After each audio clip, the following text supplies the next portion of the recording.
ভারতীয় জনতা পার্টির সদর শহর জেলার উদ্যোগে আজ সংবিধান গৌরব অভিযানকে সফল করার লক্ষ্যে এক র্যালি অনুষ্ঠিত হয়। র্যালিতে উপস্থিত ছিলেন আগরতলা পৌর নিগমের মেয়র তথা বিধায়ক দীপক মজুমদার, বিজেপির রাজ্য সভাপতি রাজীব ভট্টাচার্য, বিজেপি নেত্রী পাপিয়া দত্ত সহ অন্যান্য কার্যকর্তারা। র্যালিটি বিজেপির প্রদেশ কার্যালয় থেকে শুরু হয়ে বিভিন্ন পথ পরিক্রমা করে প্যারাডাইস চৌমুহনীতে এসে শেষ হয়। পরে সেখানে এক পথসভা অনুষ্ঠিত হয়। পথসভায় বক্তব্য রাখতে গিয়ে বিজেপির রাজ্য সভাপতি রাজীব ভট্টাচার্য বলেন, সংবিধান হচ্ছে জনগণের জন্য ধর্মগ্রন্থর মতো। সংবিধান দেশের গৌরব, ঐতিহ্য ও সংস্কৃতিকে প্রদর্শিত করে বলে তিনি জানান।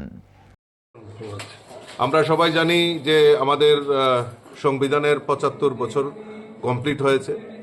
এই সংবিধানের কি কি অধ্যায় রয়েছে, কি কি রয়েছে, এই সংবিধান আমাদের জীবনে কি কি করতে পারে তার রূপরেখা মানুষের সামনে তুলে ধরার জন্য আমাদের রাষ্ট্রীয় বিজেপি সিদ্ধান্ত নিয়েছে যে এই আমাদের সংবিধান গৌরব অভিযান সেটা আমরা অনুষ্ঠিত করছি।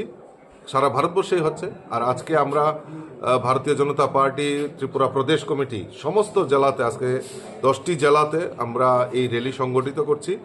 আর এই র্যালির মাধ্যমে মানুষের সামনে তুলে ধরব যে কংগ্রেস এবং সিপিএম, আজকে আমরা দেখছি ওনারা যে বাবা সাহেব আম্বেদকর অর্থাৎ সংবিধান রচয়িতা বাবা সাহেব আম্বেদকরকে নিয়ে ওনারা মিছিল করছে, কনভেনশন করছে।